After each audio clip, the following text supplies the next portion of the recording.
আইনের যখন হয়েছে আইনের অস্ত্র দিয়ে কাটতে হবে, তাই সুপ্রিম কোর্টে চলছে। কিন্তু আমি জানতে চাইছি, সুপ্রিম কোর্টে আমি কেস করা, তুমি কেস করা আর একজন এমএলএ কেস করার মধ্যেও পার্থক্য আছে না? না, এমএলএ এর কেস মানে অনেক পাওয়ার বেশি। আচ্ছা, এমপির কেসের পাওয়ার বেশি না কম? হ্যাঁ, এমএলএ এর কেসের বেশি পাওয়ার না কম বেশি? বেশি। তাহলে স্বাভাবিক, তাহলে এমএলএ যখন কেস করছে এমপিরও কেস করা দরকার, ঠিক না বেটি? কিন্তু যদি কেউ ওয়াকাফকে মনে প্রাণে ধ্বংস করতে চায় সে কখনো কেস করবে? করবে না। দ্বিতীয় নম্বর কথা, এমপির কেসের পাওয়ার বেশি না সিএম এর কেসের পাওয়ার বেশি? তাহলে আমার রাজ্যে সিএম এর কেস করা দরকার আছে না? না, ঝগড়া করার দরকার বলছি না, ভালোবেসেই বলেন না, বুবুজান বলেন আর খালাজান বলেন, আম্মাজান বলেন আর দিদিজান বলেন, যা খুশি বলতে মন যায় বলেন, বলে একটু আদর করেই বলেন না যে কেসটা করেন না। কি দরকার আছে না? নাই, আমার সঙ্গে নাই ভালো সম্পর্ক নেই, কেন আমাকে দেখতে পারে না। কথা বুঝছেন না বোঝেন না? একদম উল্টো দিকে তো আমি। কথা বুঝছেন না বোঝেন না? কিন্তু যাদের সঙ্গে খাতির টাতির আছে, একসাথে দেখা গেল কত ইমাম মুলি সাহেব হুজুর টুজুর সব দেখলেন না, একটু বলা দরকার আছে না? নাই, ঝগড়া করতে বলছি যে আপনি একটা কেস করুন, আমাদের বিপদে আপনি সাথ দেবেন না। বন্ধু তো সে যে বিপদে সাথ দেয়। এই কেস করার দরকার আছে না? নাই, 8টা রাজ্য কেস করেছে, আপনি কেস করলে সমস্যা কিসের? তাহলে এক হলো আইনের অস্ত্র দিয়ে দিতে হবে, কিন্তু সে জায়গায় কেস করছে না। দ্বিতীয় নম্বর, কিভাবে রুকা যাবে? যে ক্ষমতায় তারা বিল পাস করেছে সংখ্যা গরিষ্ঠতা দেখিয়ে, তাই তথাকথিত যারা সেকুলার বলে তাদের সবাইকে একসাথে নিয়ে আমাদেরকে পার্টনারশিপের রাজনীতি করতে হবে, সংখ্যা গরিষ্ঠতা হয়ে ওই জায়গায় বসতে হবে।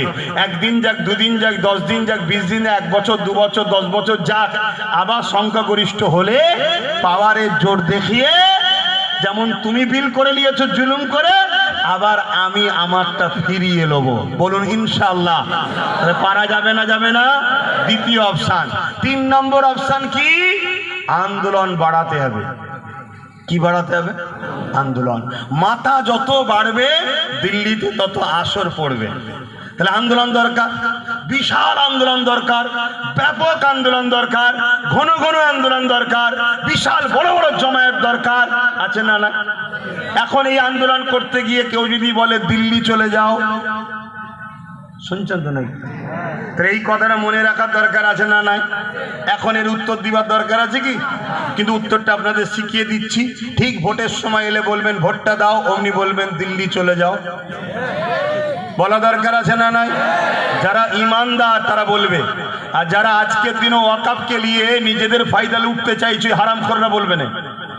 যারা ইমানদারের জবাব দেবে কিন্তু টাইমে। কি দেবে? আপনি আমায় দিল্লি দেখেছিলেন না আমার মসজিদ মাদ্রাসা কবরস্থানের সময়, তা এখন আপনি দিল্লি যান। কি দরকার আছে না? নাই বলার। আমি কিছু ভুল বুঝাচ্ছি? হ্যাঁ, চলে আসো। তাহলে কি হবে? আন্দোলন করতে হবে। আন্দোলনটা কিন্তু সংবিধানের মধ্যে থেকে, গণতন্ত্রের পক্ষে থেকে, এবং এই আন্দোলনে সর্বধর্মের মানুষকে বুঝাতে হবে। হিন্দু ভাইদের বুঝাতে হবে, ভাই এই আন্দোলন তোমাদের বিরুদ্ধে নয়, এই আন্দোলন হলো কেন্দ্র সরকার সংবিধান বিরোধী যে একটা কালা কানুন করেছে ওর বিরুদ্ধে। একদিকে যেমন সংবিধানকে বুড়াগুল দেখিয়েছে, ধ্বংস করছে, আবার আইনটা হলো সংবিধান বিরোধী, তাই ওই বিরুদ্ধে আন্দোলন করছি ভাই, তোমাদের সঙ্গে আমাদের আন্দোলন নয়। হিন্দু মানেই যে ওয়াকাফের বিরোধী, এটা আপনাদের মাথায় ঢুকেছে নাকি? তাহলে 192 232 জন যে ভোট দিয়েছে ওয়াকাফ কালা কানুনের বিরুদ্ধে, তার মধ্যে 192 জন হলো অমুসলিম এমপি ভোট দিয়েছে, তারা এই ওয়াকাফ কালা কানুনকে চাইনি। কতজন? 192 জন অমুসলিম ভোট দিয়েছে কালা কানুন চলবে না। তাহলে তারা আমাদের সাথে আছে না? নাই। কথা বলুন।